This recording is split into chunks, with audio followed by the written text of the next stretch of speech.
नमस्कार दोस्तों। 24 घंटे में अपनी ज़िंदगी बदले का ये 10वां घंटा है, जिसका शीर्षक है छोड़कर जीतना। मैं अपनी ये आदत कैसे छोड़ूं? लाखों लोग हर दिन इसी सवाल से जूझते हैं। अटलांटा का एक अकाउंटेंट कहता है, ये मेरी ज़िंदगी की आखिरी सिगरेट है। लेकिन 30 मिनट बाद वो दोबारा एक मलबोरो से धुआं उड़ा रहा था और हैरान हो रहा है कि वो उसके होठों तक कैसे पहुंच गई। लॉस एंजलिस की एक महिला सैकड़ों लोकप्रिय डाइटिंग योजनाओं को आजमा चुकी है और एक दो तो खुद बनाई भी। बहरहाल वो ज़्यादा खाने की आदी है और इस मामले में बिल्कुल लाचार है। कैंडी बार का आखिरी टुकड़ा निकलने के बाद वो सोचती है, मैंने ऐसा क्यों किया। मीडिया में ऐसे लोगों की भयंकर कहानियां भरी रहती हैं जो शराब, मस्तिष्क पर हावी होने वाले नशीले पदार्थ, हिंसक व्यवहार, जुए और बहुत सी आत्मघाती लतों की गहरी इच्छा को नियंत्रित करने में लाचार नजर आते हैं। अनगिनत लोग किसी न किसी भयंकर लत के गुलाम होते हैं और छोटी मोटी बुरी आदतों के बारे में क्या कहा जाए। आपकी प्रतिक्रिया क्या होती है जब आप लोगों को नाखून चबाते, सिर खुजाते, उंगलियां चटकाते या फिर 1 मिनट में 5 बार आप जानते हैं कहते सुनते हैं? ये भी व्यवहार संबंधी आदतें होती हैं और अगर इन्हें नियंत्रित ना किया जाए तो ये ज़िंदगी में बहुत बड़ी रुकावट खड़ी कर देती हैं। जैसा हॉरिस मैन ने लिखा था, आदत एक रस्सी है, हम हर दिन इसका एक धागा बुनते हैं और आखिरकार ये इतनी मजबूत बन जाती है कि हम इसे तोड़ नहीं पाते। हेल्थ एक्सपर्ट का मानना है कि कई लोगों की उम्र दुगनी हो सकती है, बशर्ते वो अपने जीवन के पहले आधे हिस्से में ऐसी आदतें ना डालें जो दूसरे आधे हिस्से को छोटा कर देती है। जैकलिन स्मॉल कहती हैं कि लत जो भी प्रबल आदत होती है, अतीत में फंसे रहने का तरीका है। रोबोट की तरह काम करते हुए उन उपायों को दोहराना जो कारगर नहीं है। आपकी व्यक्तिगत व्यवहार सूची में ऐसी कौन सी चीज़ है जिसे आप बदलना चाहते हैं? आपको कहाँ से शुरुआत करनी चाहिए? क्या आप अपनी सभी आदतों को फ़ौरन समुंदर में फेंक सकते हैं? नहीं, ये काम इस तरह नहीं होता। आपको एक बार में एक आदत से निपटना पड़ता है। तो आइए पुरानी आदतों को तोड़ना सीखते हैं। सभी व्यक्तिगत आदतें नकारात्मक नहीं होती। जो इंसान कहता है, अगर मैं अपनी सारी आदतें छोड़ सकता तो मैं सफल हो जाता, उसे यह एहसास ही नहीं है कि आदतें हमारी दैनिक जीवन के लिए ज़रूरी है। उसके बिना हम कहीं के नहीं रहेंगे। 3-4 साल की उम्र में किसी ने आपको जूते में फीते बांधना सिखाया। अगर आपको यही काम हर दिन सिखाना पड़े तो बड़ी मुश्किल हो जाएगी। सौभाग्य से ये काम एक आदत बन जाता है, ब्रश करने या बाल काटने की तरह। बचपन में हम ऐसी कई व्यक्तिगत आदतें डाल लेते हैं जो ज़िंदगी भर हमारे काम आती है। ये तथ्य जानने में हमें राहत मिल सकती है कि आमतौर पर बुरी आदतों की तुलना में अच्छी आदतें ज़्यादा अच्छी होती हैं। लगभग सभी मामलों में हम अपने माता पिता की आदतों का ही अनुकरण करते हैं और एक तरह से उनके प्रतिरूप बन जाते हैं और ये जवान होने तक चलता रहता है। हमारी ज़्यादातर आदतें सकारात्मक होती हैं, लेकिन सिर्फ एक बुरी लत ही हमें बर्बाद करने के लिए काफ़ी होती है। ये लत किसी वायरस की तरह हमारे सिस्टम में घुस जाती है और हमारी कार्य क्षमता को असंतुलन पैदा कर देती है। अगर आप किसी लत पर अपना ध्यान फोकस करेंगे तो वो कभी नहीं छूटेगी। उससे तो ये ज़्यादातर ताकतवर ही बन जाएगी। बुरी आदतें छोड़ने की असफलता की तुलना हम वेलेंडा फैक्टर से कर सकते हैं। कार्ल वेलेंटा सर्कस में टाइट रोप पर चलने के लिए मशहूर थे। कई साल पहले उन्होंने टाइट रोप से गिरने पर उनकी मृत्यु हो गई थी।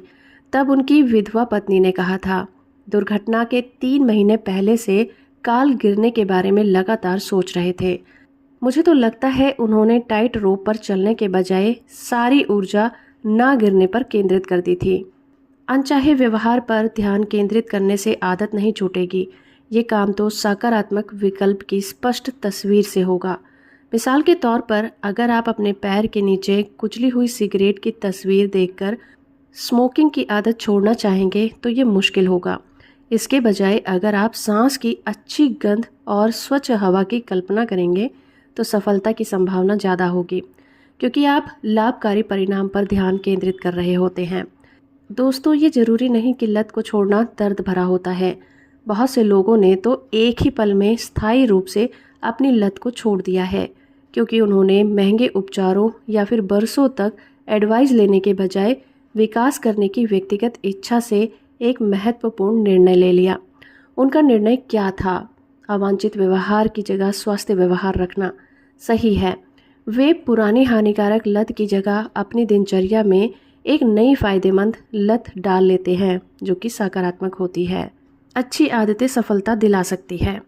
एक युवक ने एनसाइक्लोपीडिया बेचकर कॉलेज की पढ़ाई के पैसे जुटा लिए। कामयाबी के लिए आदत की शक्ति का इस्तेमाल उसने कुछ इस तरह से किया।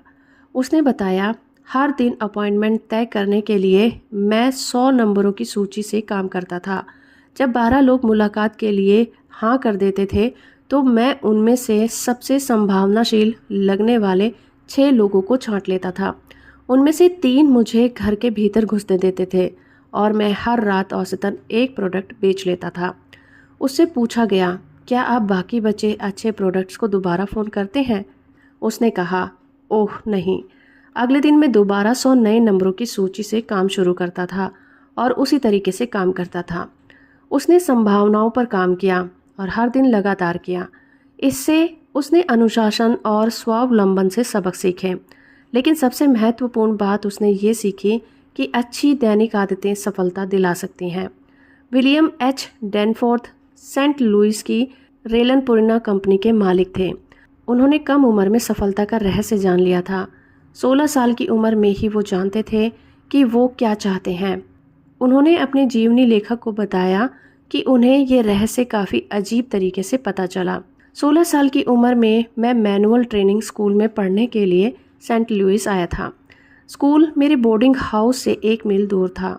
एक टीचर मेरे बोर्डिंग हाउस के करीब ही रहते थे। रोज़ सुबह वो और मैं स्कूल के लिए एक ही समय पर रवाना होते थे, लेकिन वो हमेशा मुझसे पहले पहुंच जाते थे। तब भी मुझे किसी से हारना पसंद नहीं था, इसलिए मैंने हर शॉर्टकट आजमाकर देख लिया, लेकिन इसके बावजूद वो हर दिन मुझसे पहले पहुंचते थे। आखिर मैंने पता लगा ही लिया कि वो ऐसा कैसे करते थे। सड़क के हर चौराहे पर वो दौड़कर सामने वाले फुटपाथ पर पहुंच जाते थे। जिस चीज़ ने उन्हें मुझसे आगे रखा था वो बस थोड़ी ज़्यादा कोशिश थी। हो सकता है कि ज़्यादातर लोग इस तरह के छोटे कामों को इम्पॉर्टेंट ना माने। बहरहाल डैनफोर्थ और प्रोफेशनल जीवन के हर एरिया में ज़्यादा कोशिश की इस आदत पर चलें तो सफलता पाई जा सकती है। निर्णय की आदत डालें। आप जो आदतें छोड़ना चाहते हैं उन पर स्पॉटलाइट की रोशनी ना डालें। इसके बजाय उन आदतों की सूची बनाएं जिन्हें आप अपनाना चाहते हैं। इसे एक उदाहरण से समझते हैं। फौरन निर्णय लेने की आदत डालने का संकल्प करें।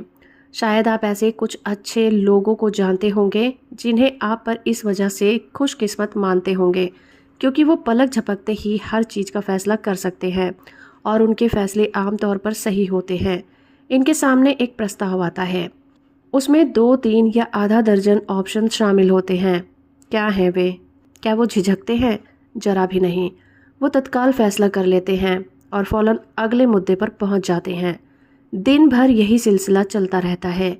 क्या फौरन निर्णय लेने वाले लोगों में यह गुण जन्मजात होता है? हो सकता है कुछ लोगों में हो भी, लेकिन आमतौर पर तत्काल सही फैसला करने की योग्यता सीखी हुई आदत होती है। मनोवैज्ञानिक मानते हैं कि ये आदत विकसित करना काफ़ी आसान होता है। वो कहते हैं कि इसके लिए तो बस एक आसान से फार्मूले पर चलने की ज़रूरत होती है। जब आपको किसी खास मसले पर फैसला करने की ज़रूरत हो तो कुछ सवाल लिखें। क्या इससे काम ज़्यादा आसान होगा? क्या इससे आपकी सुरक्षा और सफलता में वृद्धि हो जाएगी? यह और क्या करेगा? फिर इन सवालों को सामने रखकर ये फैसला करें कि आपको सकारात्मक जवाब मिलता है या फिर नकारात्मक। अगर जवाब सकारात्मक है तो फैसला लें। अगर जवाब नकारात्मक है तब भी आपका फैसला आसान हो जाएगा और वो नहीं होगा। कुछ सवालों पर आधारित सरल विश्लेषण करने की ये आदत डालना बहुत महत्वपूर्ण है। इससे आपको सफलता के लिए ज़रूरी मूल्यांकन योग्यता विकसित करने में मदद मिलेगी। एक समय ऐसा आएगा जब आपको सवाल लिखने की ज़रूरत ही नहीं होगी। आपको वो याद हो चुके होंगे और कागज़ पर लिखे बिना ही आप उनका जवाब देने लग जाएंगे। लेकिन शुरुआत में जब तक कि ये आदत दृढ़ता से स्थापित ना हो जाए, पहले लिखें और फिर जवाब दें। ये उन हजारों तरीकों में से एक है जिनमें आप सफलता की ईंटें बना सकते हैं। अपने जीवन के हर क्षेत्र, व्यक्तिगत, व्यावसायिक, सामाजिक और आध्यात्मिकता में सकारात्मक आदतें विकसित कर लें। आपके भीतर क्या हो रहा है ये कैसे जानें? बुरी आदतों का इलाज बाहरी सुधार के बजाय आंतरिक कायाकल्प से होता है। जब आप खुद से खुश होते हैं तो बहुत सारी संतुष्टिदायक चीज़ें होने लग जाती हैं। मनोवैज्ञानिक हमें बताते हैं कि हमारी शारीरिक स्थिति अक्सर हमारी अंदरूनी मानसिक और भावनात्मक सेहत का प्रतिबिंब होती है। जैसा एक कृषि सामग्री स्टोर के साइन बोर्ड पर लिखा था, अगर आपको ये फसल पसंद नहीं है जो आप काट रहे हैं, तो उस बीज की जांच करें जो आप बो रहे हैं। प्रेम और आत्मस्वीकृति के विचार स्वस्थ शरीर के बीज होते हैं। आपका निर्णय ये देखना नहीं होना चाहिए कि आप कितनी ज़्यादा विनाशकारी आदतों को छोड़ सकते हैं। आपका निर्णय तो ये होना चाहिए कि आप कितनी ज़्यादा सकारात्मक आदतें डाल सकते हैं। फ्लोरिडा इंटरनेशनल यूनिवर्सिटी में आपराधिक न्याय के प्रोफेसर और इच्छा शक्ति पर भाषण देने वाले डॉक्टर विलियम ली विलबैक्स कहते हैं, हम पशु नहीं हैं जो सिर्फ आवेगों और अनुभूतियों से संचालित हों।